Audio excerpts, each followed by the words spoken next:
Hey there, future millionaires. I'm Charlotte, your guide to becoming a savvy investor.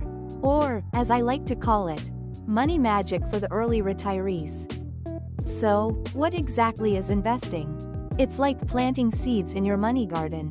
You put in a little now, and in time, bam. You've got a money tree. Just don't forget to water it with knowledge. There are many ways to invest. You can buy stocks, like owning a piece of your favorite pizza joint.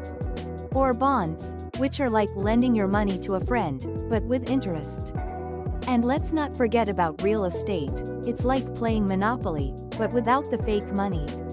But wait, investing isn't all rainbows and butterflies. There are risks. Downward trends. Sometimes you might trip over a banana peel, yikes. Always do your research before investing, or you might end up with a money pit instead of a money tree. Remember, don't put all your eggs in one basket. Diversification is key. It's like juggling. If you drop one ball, you've still got others in the air.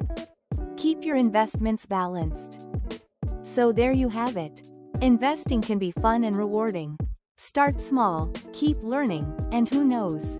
You might just retire early and spend your days sipping piña coladas. Until next time, happy investing.